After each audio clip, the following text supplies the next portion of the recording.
But yeah, um, after the earthquake, I realized for the first time what anxiety really is.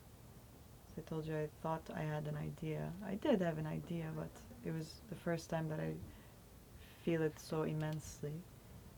And waking up in the middle of the night thinking that there's an earthquake, dreams, so many dreams. Like I'm in an elevator, an earthquake's happening, I can't get out, I get stuck trying to go out. I have many, many dreams.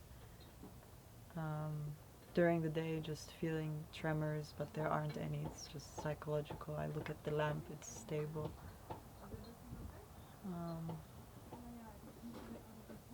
Dealing with like the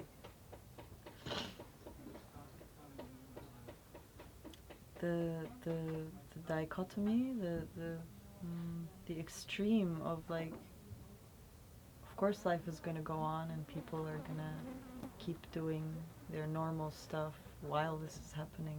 But this was so hard to accept sometimes. Like you want to just scream at people, like, do you realize what's going on there now? You know. But of course they don't because they haven't experienced it. They can empathize to a certain level, but because of everything that's happening in the world, we're getting burned out with all these bad news. Yeah.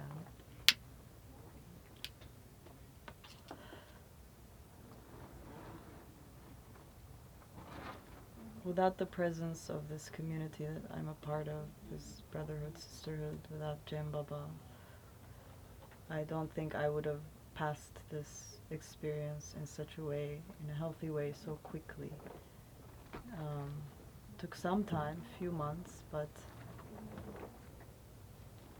yeah, just being present together, cooking together, making music together, laughing together, just being around each other was healing, truly healing.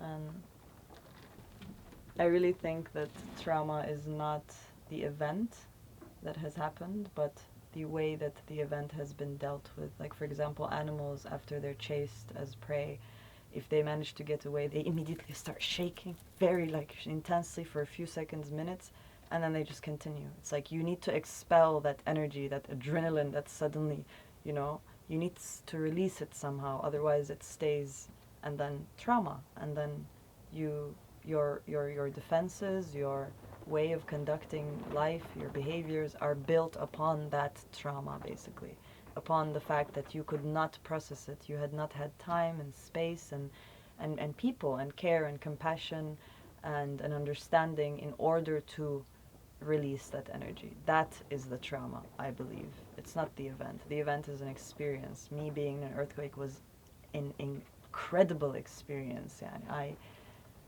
it changed enormously yani, out of it. But if I don't look at it as an experience, I'm like, this bad thing happened to me, and I didn't have the space to deal with it with such love and care, then I think it would suck. Yani. But I'm very lucky to be around people who support me so much, who love me so much, who care for my well-being truly as much as I care for theirs.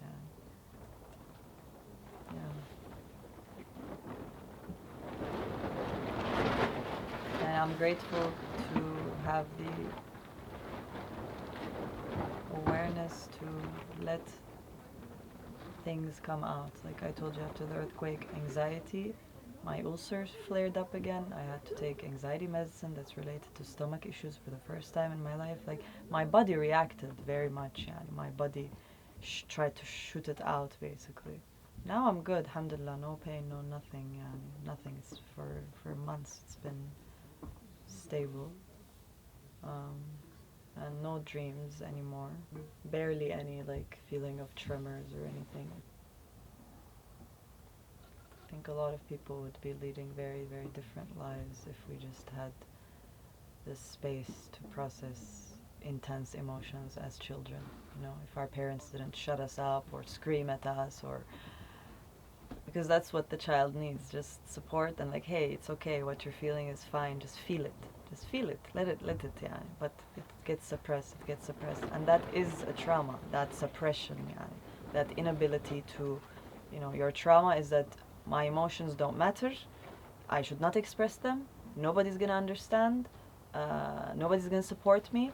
That is the trauma, and then that becomes your life, and then it literally steers their entire life, and you have no fucking clue, you know, unless you want to become aware of such things. And it's a process. It's truly a process.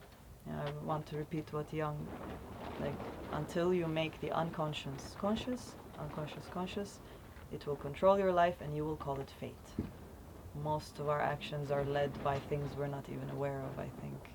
Yeah, at least this is my experience. And when you become aware of it, you're like, oh, fuck. Then the process of accepting those things, that's another whole situation.